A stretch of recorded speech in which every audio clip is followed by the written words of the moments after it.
Նախ այստեղ հնչած մի քանի մտքերին անդրադառնանք, հետո անդրադառնանք այն օրակարգին, որը քննարկում ենք։ Շնորհակալություն պարոն Ռուբինյան, որ առանց ասելու ինչ է քննարկել քլչի հետ եւ ինչ է քլչը ասել ձեր ականջին, իրականում ասում եք ինչ է ասել, որովհետեւ ես ոնց հասկացա ձեր իրական Հայաստանի Նիկոլ Փաշինյան անկյունակարային դրույթներից մեկը դեռևս չհրապարակված հակադաշնակցականությունն է։ Միանգամից հրապարակեք, տենց մի կաշկանդվեք, որովհետեւ նախանձելի է այն ագրեսիան ու այն կիրքը, որով դուք խոսում եք դաշնակցության դեմ։ Դրանով կարաք համեմատվեք կոմունիստների հետ, կարաք համեմատվեք Բաքվի բանտում հայ գերիներին մեղադրանք ներկայացնող դատախազի հետ կարաք համեմատրեք, մեկ էլ ՀՀՇ-ի հետ կարաք համեմատվեք, բայց իրանք մի քիչ ավելի ինտելեկտուալ էին։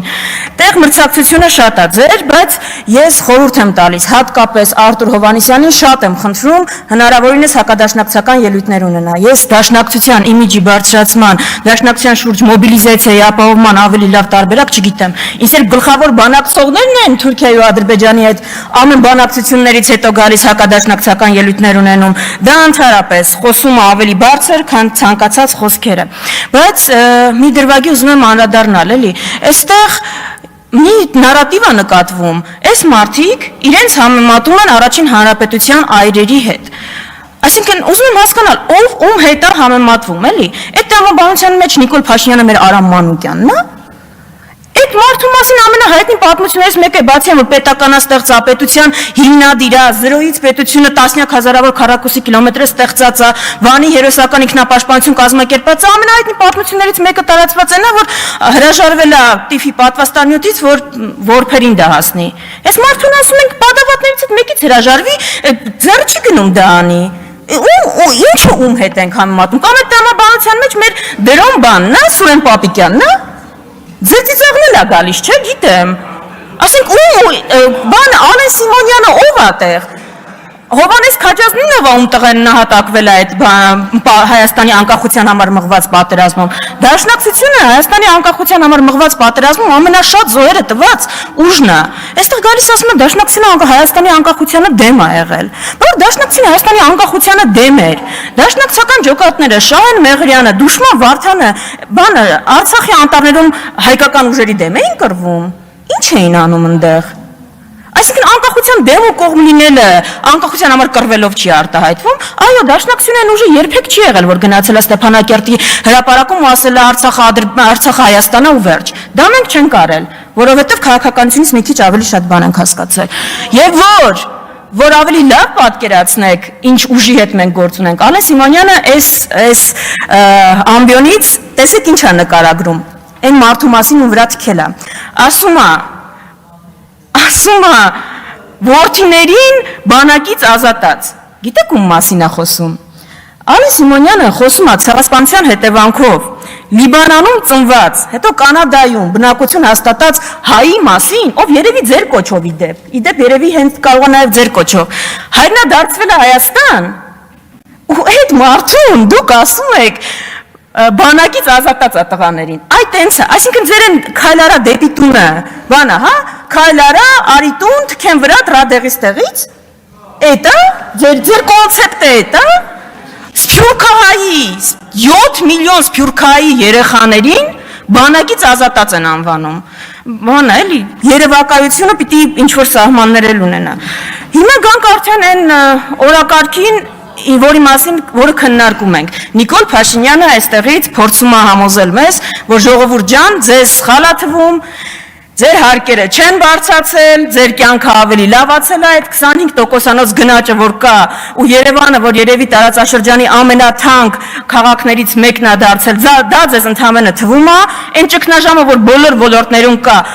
Հայաստանում, Երևանում 5 րոպե անձրև է գալիս, Երևան քաղաքում ճգնաժամ է, ձյուն որ գալիս է, կատաստրոֆա է լինում, բայց դա ձեզ ընդհանրապես թվում է, դա միրաժ է, դուք լսեք Նիկոլ Փաշինյանի թվերը եւ ներկայացրած արդյունքները, ըստ որի ձեր եկամուտները ավելացել են, ձեր թոշակը ավելացել է ու դուք հիմա ավելի բարեկեցիկ եք ապրում։ Այս հարցին իրանք Հայաստանի քաղաքացին ավելի բարեկեցիկ է ապրում, թե չէ, թող պատասխանի Հայաստանի այն քաղաքացին, որ 2018-ի համեմատությամբ ում համար հացը ավելացել է հացի գինը 35%-ով 440 դրամից դառնալով 600 դրամ, ում համար համար մակարոնը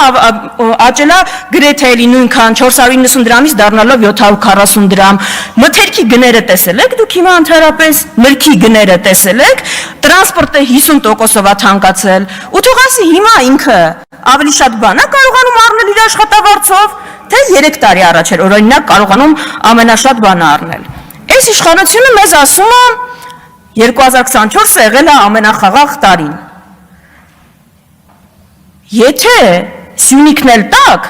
2025-ը ընդհանրապես խաղաղ կլինի։ Այս կրակոցները մի քիչ ձեր վիճակագրությունը խառնում են։ Սյունիքը որ տակ, այդ կրակոցները կբան կանեն, ու ձեր վիճակագրությունը փայլուն ոչինչ չի խախտի։ Իսկ գիտեք 2024-ը ինչ թվական է եղել։ 2024-ը եղել է թվական, որ Արփի Դավոյանը, Վահագն Ալեքսանյանն ու Նիկոլ Փաշինյանը նստել իրենց վարչության նիստում որոշել են ինչն է Հայաստան, ինչը չէ։ Ու որոշել են, օրինակ Տավուշի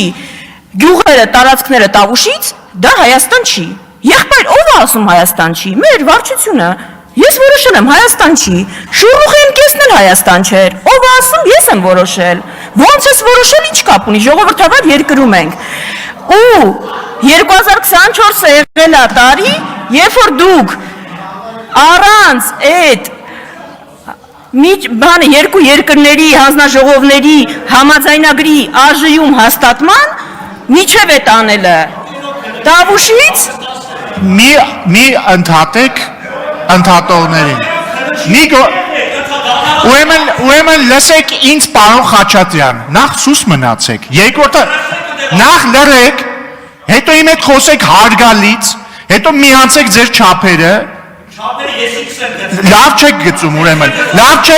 ուրեմն ես կգծեմ հիմա ու հանգստացեք ասեցի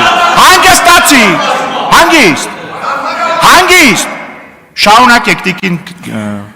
Վարդանյան վերականգնեմ չեմ ապահովելու շարունակեք ձեր ելույթը Ատենց շարունակեք ձեր ելույթը ժամանակը խնդրում շարունակեք ձեր ելույթը շարունակում եմ հանգիստ հիմա առանց այդ հանձնաժողովի այդ փաստաթուղթը հաստատելու Տավուշի ձեռքերը ետ եք քաշել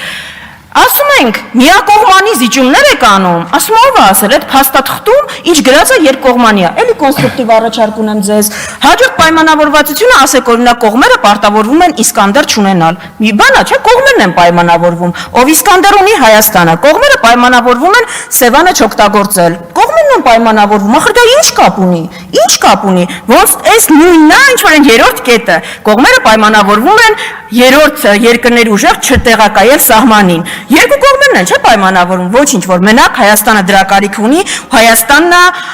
տեղակայել բանը երրորդ երկրի ուժեր որտեղ դրա կարիքը ունի հիմա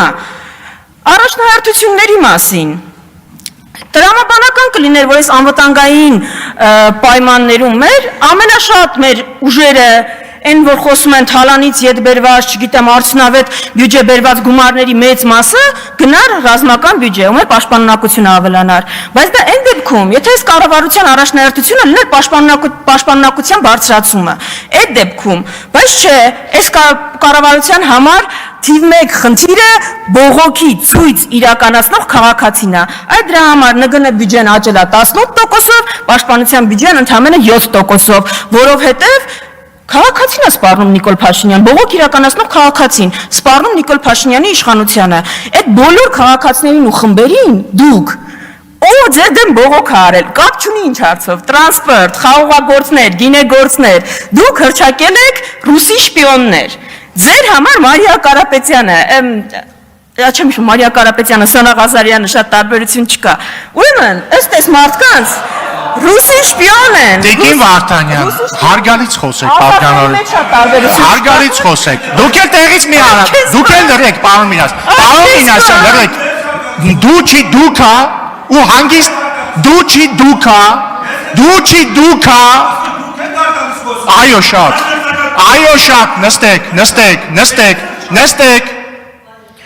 նստեք։ Տիկին Վարդանյան հարգալից շարունակ։ Սոնա Ղազարյանի եւ Մարիա Կարապետյանների ասածների մեջ տարբերություն չկա։ Ուրեմն, ըստ իրենց ռուսի շպիոն են հնչակյանները, ռամկավարները, հայ առաքելական եկեղեցին, դաշնակցությունը ու միակ ինքնիշխանն է Նիկոլ Փաշինյանը։ Այն Նիկոլ Փաշինյանը, որը ուշադրություն Իլհամ Ալիև, փետրվարի 14, 2024 թվական։ Հայաստանը պետք է Սահմանադրությունից հանի անկախության հռչակագրի մասին հղումը։ Ինքնիշխան Նիկոլ Փաշինյան, 2025 թվական ապրիլ 16։ Նոր Սահմանադրությունում չպետք է հղում լինի անկախության հռչակագրին։ Մի հատ էլ հարց էլի, ինչ նոր Սահմանադրության մասին եք խոսում։ Ես որքան հիշում եմ, թե ներքաղաքական օրակարգը մենք խոսում ենք սահմանադրական բարեփոխումների մասին։ Այս նոր Սահմանադրությունը որտեղից եկավ։ Ալիևից եկավ, չէ՞։ Մենակ Ալիևն է, որ ինչ նոր Սահմանադրություն ընդհանրապես։ Այս նոր Սահմանադրության քննարկումները մեզ որտեղից։ Բայց որ կրթելու մասին եք շատ խոսել։ Մենք չենք նեղում, ոչ Դուք ինձ մի 6 անգամ ընդհատել եք, թողեք մի քանի րոպե։ Ես չեմ ընդհատել, ձեր գործընկերներն են ձեզ ընդհատել, ավարտեք, ունեք 30 վայրկյան։ Մի քանի րոպեից կավարտեմ։ Մի քանի րոպեից չեք ավարտում, ավարտեք խոսքս։ Ամբողջական իշխանությունն եք, ես մի խոսքը ձեզ բան չի անելու։ Հիմա բանը նեղանում են, որ ասում ենք Նիկոլ Փաշինյանը այս ազգին չի կարա կրթի։ Եղբայրներ եւ քույրեր, կրթվելը լավ բան է, բայց ով կարա կրթի։ Այս ազգին կարա կրթի Մաշտոցը, Կորյունը, Թումանյանը, Նիկոլ Փաշինյանը ու Աննա Հակոբյանը։ Ինչ պիտի սովորենք։ Ինչ պիտի սովորեցնենք, բայց մի հարցում ես ձեր հետ համաձայն եմ։ Ես ձեր հետ լրիվ համաձայն եմ։ Դուք մաստեր սպորտա, մաստեր կլաս եք ցույց տալիս ռեբրենդինգի ոլորտում։ Այդտեղ պիտի ձեզնից սովորենք, որովհետև դուք Ալիևի ծրագրերի հայաստանյան ռեբրենդինգ իրականացնող ֆիլիալն եք։ Ձեր իրական Հայաստանը Ադրբեջանի արևմտյան Ադրբեջանն է։ Բայց դա շատ վախենալու է հնչում, համաձայն եմ, եւ պիտի վախենալու հնչի։ Հո չի գալու ասեք մենք արևմտյան Ադրբեջան ենք ստե կառուցում։ Պիտի գայիք եւ դա փաթեթավորեիք։ Ու դրա փաթեթավորումը դուք այդ իրական Հայաստան կոնցեպտի ներքո եք իրականացնում։ Եվ վերջում ավարտեմ ելույթի հնարավորություն դեռ կլինի։ Այս պետությունը չի կարա լինի երշիկի ու հարկ տալու մասին։ Այս պետությունը հայկական ինքնության մասին մենակ կարա լինի։ Այդ ինքնության պաշտպանման ու զարգացման։ Ձեր երշիկ կալբասային այդ կոնցեպտը ինչքան էլ ուզենաք արևմտյան Ադրբեջանը դրանով թաքցնել, դա ձեր մոտ չի ստացվելու։ Այսքանը։